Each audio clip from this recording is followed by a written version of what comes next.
우리나라 최초의 인공위성 우리별 1호. 온 나라가 들썩들썩했을 만큼 참 큰일이었는데 이게 벌써 30년 전 일이었다네요. 그런데 우리 부산에서도 초소형 인공위성을 쏘아 올릴 거라는데 관련해서 이야기 나눠보겠습니다. 예, 부산시 김병기 해양농수산국장 전화 연결돼 있습니다. 국장님 나와 계시죠? 안녕하십니까? 안녕하십니까? 예, 안녕하세요. 네. 김민기 국장입니다. 예. 예, 저 초소형 위성을 부산시가 제작해서 쏘아 올린다고? 그 초소형 위성 제작하겠다는 생각 누가 먼저 한 겁니까? 예. 이게 역사가 좀 긴데요.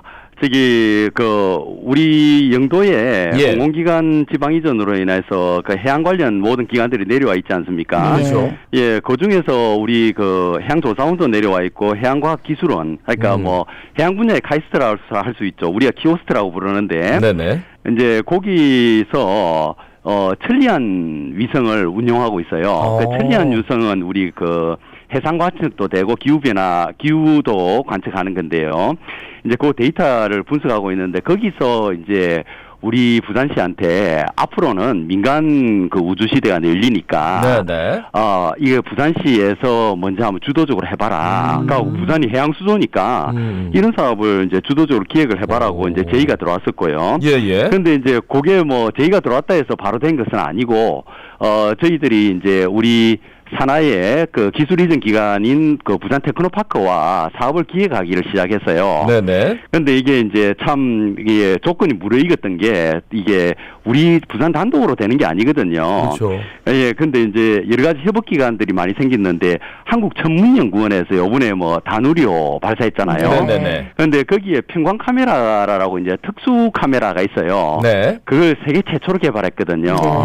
예, 그런데 이제 그걸 축소 버전으로 해서 우리 이제 초소형 위성에 장착해가지고 할 수 있게 된 여건이 됐었고, 그 다음에 이제 미국 스페이스 X처럼 민간 우주 시대에 열렸다지만 우리나라에도 지금 스타트업 기업이 있어요. 위성을 만드는. 그리고 이제 나라 스페이스 테크놀로지라고 우리 영도에 와 있는데 그 기업에서 이제 위성을 만들었고, 이래가지고 천문연, 그 다음에 우리 테크노파크, 나라 스페이스 테크놀로지 이렇게 협업이 돼가지고, 결국 이제 나사 쪽과도 협업이 좀 되고, 그래서 이제 이 사업이 이제 본격적으로 이제 추진이 된 겁니다. 네. 그래서 이제 저희들이 사실은 이게 이런 사업을 기획을 해가지고 지방 과학기술 분야도 이제 지방 분권을 해야 된다. 네네네. 그래서 이제 저희들이 이 사업을 공모를 했었어요. 예. 그랬는데 반응이 좋아가지고 저희들이 2019년도에 사업에 당선돼가지고 182억에 총 사업비를 확보해가지고 사업을 지금까지 추진했는데 이제 저희들이 며칠 전에 제가 미국 나사도 갔다 왔지만 이제 발사 협의를 지금 하고 있는 단계까지 왔거든요. 예, 이렇습니다. 예. 국장님 그러면은 협의는 하셨다고 했는데 발사 시기는 언제쯤이고 어디서 발사하는 겁니까? 예, 근데 이제, 먼저 발사 시기하고 이런 거 말씀드리기 전에, 이게 시민들께서 이제 초소형 위성이 뭔가에 대해서 궁금하실 것 같아요. 예. 그럼 전부 다 다누리호 위성이라든지, 아까 우리별, 아까 말씀하셨던 거, 이런 거 생각하실 것 같은데, 그건 아니죠. 초소형 위성은 굉장히 작아요.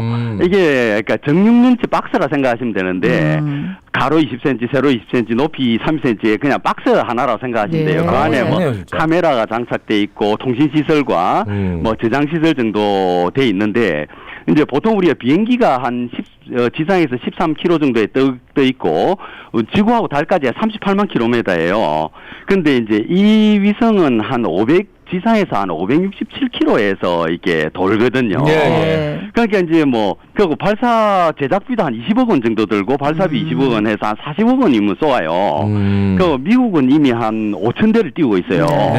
그래서 이제 이게 대단한 크게 비싼 이런 위성은 아니고 드론보다 조금 더 나은 어떤 이런 거이기 때문에 앞으로 이제 굉장히 일반화됩니다. 미국은 벌써 5천 개 정도 쏘고 있으니까요. 이제 이런 거라는 이제 먼저 초소형 위성에 대해서 말씀을 드리고 이제 지상 데이터 수신에서 이제 통신망이 제일 중요한 거요. 그다음에 이제 저희들이 아까 발사 시기를 말씀드렸는데 이게 이제 위성이라는 게 한번 그냥 쏘아가 실패하면 안 되니까 지상에서 검증을 해요. 그래서 저희들이 이미 아까 균형이 사업으로 위성을 만들어 놨는데 이걸 갖다가 지금 10월달 정도에 나사에 발사 의뢰를 할 거예요. 그래서 이제 발사 의뢰를 하면 나사에서도 또 지상 검증을 합니다. 각종 실험을 하고 이게 해가지고 2024년 하반기 정도에 실제로 발사를 하게 됩니다. 근데 이제 여기에 이제 재밌는 게 이게 워낙 작은 위성이 되다 보니까 그렇죠. 우리 보통 우리 뭐 승객들도 택시도 있고 버스도 있지 않습니까? 네. 택시는 혼자 타는 거고 뭐 버스는 여러 명 타는 건데 이게 약간 작다 보니까 이게 한꺼번에 올라요. 그러니까 이게 이게 큰 버스 같은데 위성을 여러 대 실어서 올리거든요. 네네. 이제 그래서 이제 그 미국하고 발사 일정이라든지 이런 건 좀 협의를 좀 해서 그렇게 하는 겁니다. 그래서 이번에 출장 목적도 이제 그런 걸 점검하고 왔다고 볼 수 있습니다. 예. 아니 근데 저 키오스트에서 처음에 이제 제안을 했고 부산시에서도 검토를 했고 영도에 또 업체가 있고 그렇게 해서 여러 가지가 맞아서 이제 나사도 갔다 오면서 이제 완전히 구체화됐어요. 그죠? 예산도 그렇죠, 있고. 그렇죠. 예. 그럼 위성 사업이 정착된다면 뭐 어떤 효과를 누릴 수가 있을까요? 예, 근데 요번에 이제 첫 번째 쏘는 위성은 그 아까 청문연에서 개발했다는 그 폴큐버를 그 평형 카메라 장착하는데 그게 좋은 게 뭐냐면 해상 미세먼지를 측정할 수 있어요. 아, 그래요? 그런데 옛날 같으면 이게 일부를 찍어가지고 이렇게 추정을 했는데 이제 전수조사 가능해요. 그러면 이제 뭐 지금 중국하고 논란이 되지만 이 미세먼지가 중국에서 넘어왔느냐, 한국의 자체 생산에는 이게 정확하게 조사 가능하고요. 이제 그런 게 있고 그다음에 또 이제 이 위성은 군집으로 여러 개를 쏘게 되거든요. 앞으로. 이게 쏘게 되면은 이제 뭐 해상 그 교통에 대한 실시간 모니터링, 그다음에 해상 내비게이션, 그다음에 스마트 항만, 뭐 어장 추적도 되고요. 아까 미세먼지뿐만 아니고 해상 쓰레기 추적까지 증거 기반으로 될 수 있어요. 예를 들어서 우리 낙동강에서 뭐 쓰레기가 떠들어와서 바다로 갔는데 이게 어디서 경북에서 왔는지 어디서 떠내려왔는지까지 위성 자료로 다 증거 기반으로 분석이 가능합니다. 아, 진짜 처음에 아까 500km 넘게 올라간다는데 그 멀리서도 이런 게 찍히는 기술이 있다는 게 참 신기합니다. 그러면은 앞으로 이제 이 부산 위성 사업이 잘 정착이 되면은 또 다른 뭐 위성 발사한다는 거 이런 계획도 있으신 겁니까? 예, 이제 우리 뭐 내년에 좀 대통령께서 말씀하셨듯이 우주청이 성립이 되지 않습니까? 이제 우주청이 설립이 되면 이제 미국은 벌써 5,000개를 띄웠다니까 이제 뭐 각 지방자치단체라든지 엄청나게 많은 이런 초소형 위성을 띄우게 됩니다. 그러면 이게 하늘에서 네트워킹을 이루어가지고 군집을 이룹니다. 그래서 이제 필요한 어떤 맞춤형 데이터 서비스를 받을 수 있는 거죠. 어떤 기술의 발전 뭐 이런 걸 막연하게 생각했는데 그게 아니라 지금 현실에 다 적용할 수 있는 기술들이고 우리만 준비하는 게 아니라 다른 지자체들도 준비를 하나 봐요, 그죠? 그런데 이제 저희들이 이제 해양 분야에 가장 우리가 이제 혜택을 많이 받고 하니까 우리가 이제 주도권을 갖고 먼저 이제 전국 최초로 시도하는 것이고 이게 이렇게 하면 이제 다른 지방 정부에서도 많이 따라하고 정부에서도 약간 스포트를 해줄 것 같습니다. 그래요. 마지막으로 부산 시민들께 짧게 한 말씀 남겨주시죠. 근데 이제, 보통 사람들은 이게 혹시 이게 위성 개발 사업이냐 이렇게 착각하시는 분들이 있는데, 이거는 저희들이 이제 부산시가 스마트시티 사업에 앞서 있지 않습니까?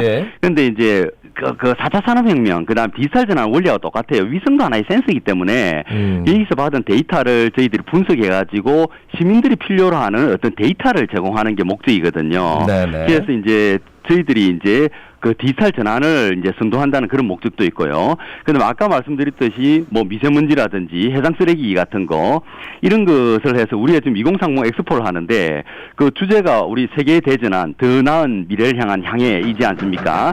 이런 쪽으로도 저희들이 기여를 많이 할 수 있습니다.